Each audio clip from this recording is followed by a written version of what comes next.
दिल्ली में विधानसभा चुनाव के हार के बाद आम आदमी पार्टी में मंथन का दौर जारी है। सोमवार को दिल्ली प्रदेश अध्यक्ष गोपाल राय की अध्यक्षता में पार्टी पदाधिकारियों के साथ एक अहम बैठक हुई, जिसमें संगठन की मजबूती के लिए कई फैसले किए गए। बाद में प्रेस कॉन्फ्रेंस के दौरान गोपाल राय ने भाजपा पर कई तरह के आरोप लगाते हुए कहा है कि यह उनके लिए सुकून की बात है कि इतना सब होने के बाद भी उनकी पार्टी को 2% ही कम वोट मिले। गोपाल राय ने आगे क्या कुछ कहा है, चलिए आपको सुनवाते हैं। दिल्ली विधानसभा चुनाव में दिल्ली के लोगों ने आम आदमी पार्टी को 43.6% वोट दिया, भारतीय जनता पार्टी को 45.6% वोट दिया।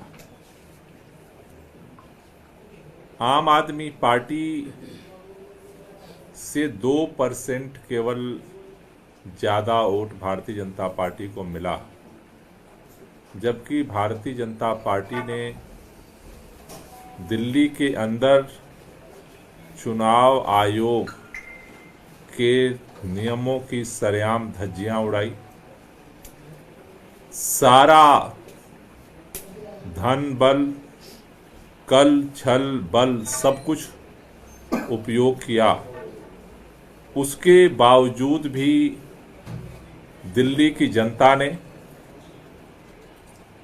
अरविंद केजरीवाल जी के ऊपर, आम आदमी पार्टी के ऊपर, आम आदमी पार्टी की सरकार के कामों के ऊपर भरोसा करते हुए सभी दबाव और प्रभाव को नकारते हुए दिल्ली के 43.6% मतदाताओं ने इस बात का सरेआम ऐलान किया कि हम आम आदमी पार्टी और अरविंद केजरीवाल के साथ हैं।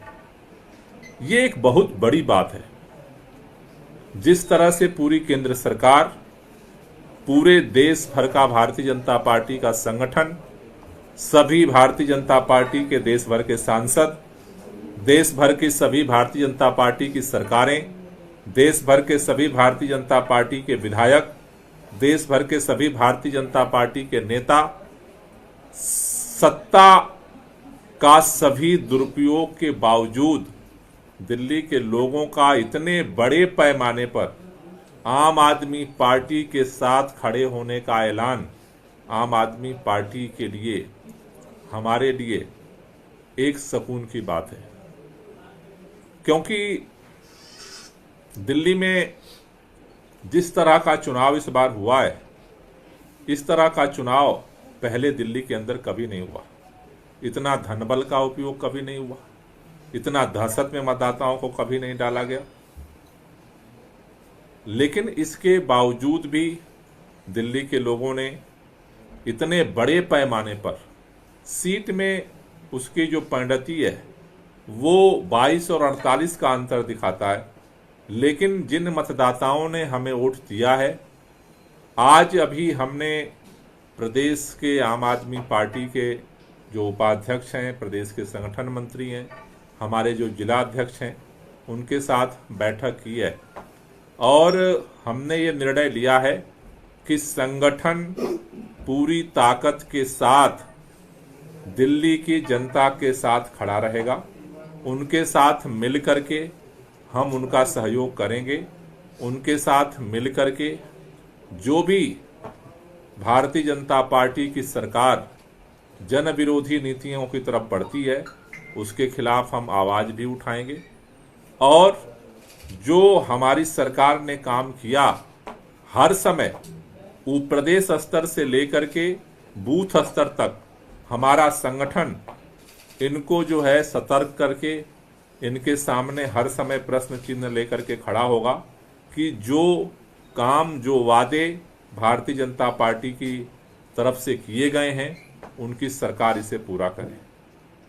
अभी जो लक्षण दिख रहा है चुनाव के बाद का, 10 दिन हो गया और अभी तक भारतीय जनता पार्टी अपना मुख्यमंत्री नहीं तय कर पा रही, कौन दिल्ली का मंत्री बनेगा ये नहीं तय कर पा रही। ये इस बात को दर्शा रहा है कि भारतीय जनता पार्टी के पास मुख्यमंत्री न तो कल था और न तो आज है, वरना 10 दिन दिल्ली जैसे राज्य में सभी जहां शीर्ष नेतृत्व बैठता हो भारतीय जनता पार्टी का, सारी एक्सरसाइज हो चुकी। भारतीय जनता पार्टी के सभी शीर्ष नेताओं ने सारा छान लिया, वो तय नहीं कर पाए। भारतीय जनता पार्टी की तरफ से बार बार कहा गया प्रधानमंत्री जब विदेश से लौट कर आएंगे तब तय किया जाएगा। भारतीय जनता पार्टी की तरफ से जो ऐलान हुआ था प्रधानमंत्री जी आ गए, फिर भी तय नहीं हो पा रहा है। तारीख पर तारीख दी जा रही है कि अब इस दिन हमारी बैठक होगी और मुख्यमंत्री तय किया जाएगा। ये इस बात की तरफ संकेत दे रहा है कि भारतीय जनता पार्टी को दिल्ली के लोगों ने पहली बार जिस तरह से सत्ता सौंपी थी और 5 साल में 3 मुख्यमंत्री भारतीय जनता पार्टी ने बदले थे, उसी तरह की परिस्थितियां दिल्ली के अंदर दोबारा पैदा हो चुकी हैं। जिस तरह का टसल, जिस तरह की गुटबाजी, जिस तरह का खींचतान दिख रहा है, वो इस बात की तरफ साफ संकेत दे रहा है कि आगामी दिनों में दिल्ली के अंदर 5 साल में 3 मुख्यमंत्री बदले जाएंगे। कौन मुख्यमंत्री बनेगा ये नाम तय भी हो जाए तो लगातार इसी बात की दिल्ली के अंदर भारतीय जनता पार्टी में जिस तरह की परिस्थितियां दिख रही हैं कि एक अस्थिर सरकार दिल्ली में हर समय रहेगी। हर समय जिसको नहीं बनाया जाएगा वो कोशिश करता रहेगा कि कैसे जो मुख्यमंत्री बना है उसको हटाया जाए। और ये मैं भारतीय जनता पार्टी की जो पहली सरकार बनी थी उसके जो अनुभव थे उसके लक्षण साफ साफ दिख रहे हैं।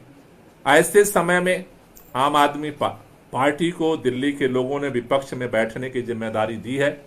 हम सदन के अंदर भी, विधानसभा के अंदर भी एक सकारात्मक विपक्ष की भूमिका को निभाएंगे और केवल सदन के अंदर ही नहीं, पूरा पार्टी का संगठन जमीनी स्तर पे भी, हर जगह मोहल्ला स्तर पे भी अपने विपक्ष की भूमिका में खड़ा होगा। और हमें जो 43.6% लोगों ने जनादेश दिया है, उनकी आकांक्षाओं का, उनके समर्थन की रक्षा करना हमारा दायित्व है और उसके लिए हम काम करेंगे। इसके लिए आज हम लोगों ने जो निर्णय लिया है, पहला कि संगठन के पुनर्गठन की प्रक्रिया को हम लोग शुरू करेंगे, जिससे कि जहां जहां पर कमजोरी रही है उसे और ठीक करें, उसको और मजबूत करें। इसके लिए 19 तारीख को हमारे जितने जिला सचिव हैं जो विधानसभा के प्रभारी थे, 70 जिला सचिव जो विधानसभा के प्रभारी थे, 70 जो हमारे विधानसभा के अध्यक्ष हैं, 70 जो हमारे विधानसभा के संगठन मंत्री हैं, ये तीनों पदाधिकारी हर विधानसभा से, इनकी जो है बैठक 19 तारीख को हम बुला रहे हैं, जिसमें विधानसभा के स्तर से हम लोग इसको और फीडबैक लेंगे। 22 तारीख को हमारे जितने फ्रंटल संगठन हैं, उन सभी फ्रंटल संगठनों के जो प्रदेश पदाधिकारी हैं, उन सारे प्रदेश के जो पदाधिकारी हैं, प्रदेश के अध्यक्ष हैं, संगठन मंत्री हैं, उपाध्यक्ष हैं, सचिव हैं, उनके साथ हम बैठक करेंगे और वहां पर चुनाव के दौरान किसकी क्या भूमिका थी उस सब चीज़ की समीक्षा करेंगे। और इसके बाद हम नीचे धीरे धीरे आगे मंडल स्तर पर, विधानसभा के बाद हम लोग अपने संगठन के पुनर्गठन को धीरे धीरे आगे बढ़ाएंगे। तो मुख्य तौर पर सदन के अंदर विधायक दल जो है हमारा विपक्ष की भूमिका में जनता के हितों की रक्षा के लिए खड़ा होगा और सड़क पर जो हमारा संगठन है वो मजबूती से आगे बढ़ेगा। उस दिशा में हम एक एक कड़ी, एक एक कदम आगे बढ़ाएंगे। हम ये इंतजार कर रहे थे कि भारतीय जनता पार्टी मुख्यमंत्री का चयन कर ले, मंत्रिमंडल बन जाए, उसके बाद हम उनको देख करके फिर अपनी रणनीति बनाएंगे। लेकिन अब धीरे धीरे हम निराश हो गए, इंतजार करते करते, तारीख पर तारीख मिलते मिलते। तो हमने अब यह निर्णय लिया है कि कि भारतीय जनता पार्टी को जनादेश तो मिल गया, लेकिन दौड़ अभी भी संघर्ष गुटों का चल रहा है, अपने हितों के लिए चल रहा है। दिल्ली के लोगों ने इतने बड़े पैमाने पर हमें समर्थन दिया है, उनकी रक्षा के लिए, उनकी आवाज को बुलंद करने के लिए आम आदमी पार्टी ने चरणबद्ध तरीके से आज से अपना संगठनात्मक जो है दौर शुरू किया है और आगामी दिनों में इसे और हम मजबूत करेंगे और दिल्ली के लोगों की आवाज कल भी हम थे और आज भी हम बनेंगे। नहीं, संगठन को डिसॉल्व नहीं किया जा रहा है, संगठन के पुनर्गठन की प्रक्रिया जो है हम शुरू कर रहे हैं और उसमें अगले 19 तारीख को, जैसा मैंने कहा कि जो हमारे जिला सचिव थे जो हर विधानसभा के इंचार्ज थे, तो विधानसभा के जो हमारे इंचार्ज थे ऑब्जर्वर, विधानसभा अध्यक्ष और विधानसभा संगठन मंत्री, इनकी हम बुला रहे हैं, बैठक करेंगे, उनसे रिपोर्ट लेंगे। वो रिपोर्ट के आधार पर पुनर्गठन की प्रक्रिया आगे हम बढ़ाएंगे। सर, बीजेपी तो नहीं तय कर पाई, लेकिन क्या आम आदमी पार्टी ने अपने एलओपी डिसाइड कर लिया? जब तक वो अपना शपथ नहीं लेते हैं, हमारी तो जिम्मेदारी है, मुख्यमंत्री और मंत्री परिषद शपथ लेता है, शपथ के बाद उसका अगला चरण होता है कि विधानसभा की बैठक आहूत की जाती है और उस विधानसभा के अंदर जो है वो एलओपी जो है उसकी जो है जिम्मेदारी दी जाती है, तो सदन की बैठक बुलाई जाएगी, उसके पहले हम वो निर्णय ले लेंगे। ये सोर्सेज से कंफर्मेशन आ रहा है ताकि 20 तारीख को रामलीला मैदान में शपथ ग्रहण समारोह है और रामलीला मैदान के साथ आम आदमी पार्टी का भी जुड़ाव रहा है, क्योंकि आपने वहाँ से अन्ना आंदोलन की भी एक बड़ी शुरुआत की थी और सरकार ने जब आई थी तो शपथ भी वहाँ से ली थी, तो एक इशारा यही दिया। देखिए, सभी मीडिया के हमारे पत्रकार मित्र थक गए हैं कि अब सोर्स के हवाले से खबर चलाई जाए या न चलाई जाए, क्योंकि अभी वो चलाते हैं सोर्स के हवाले से एक खबर, शाम तक एक नया सोर्स आ जाता है। अब सबने सोर्स के हवाले से खबर चलाई थी कि प्रधानमंत्री जी आएंगे तो तय होगा, नाम तय हो गया है, फिर आज बैठक होनी थी विधायक दल की, अब वो तय हो गया। तो मेरे ख्याल से अब वो सोर्सेज की जो एक विश्वसनीयता थी पिछले 10 दिन में भारतीय जनता पार्टी ने उसे भी भंग कर दिया है, इसलिए अब जो सामने आएगा एक हकीकत जो होगा उसके अनुसार हम अपनी रणनीति। लेकिन आपको लगता है रामलीला मैदान से शपथ करके कोई संदेश देने की कोशिश हो रही है? मुझे क्यों लगे, पहले वो करें, तो जब करेंगे तो उसके अनुसार अपनी बात हम रखेंगे। एक पावर शो बीजेपी की तरफ से दिखाया जाएगा, उनके एनडीए सरकार के जो सहयोगी दल है उनके मुख्यमंत्री और बीजेपी के। 10 दिन में भारतीय जनता पार्टी ने उनके अंदर कितने पावर गुट हैं वो तो शो कर दिया, अब बाकी पावर शो भी देख लेंगे उनका। 10 दिन से तो अभी एक ही बात का संदेश देश भर में गया है कि एक दिल्ली जैसे राज्य में भी भाजपा अपना मुख्यमंत्री नहीं तय कर पा रही है, तो पावर गुट भी हमने देख लिया है, अब आगे उनका पावर शो है उसको भी देखेंगे।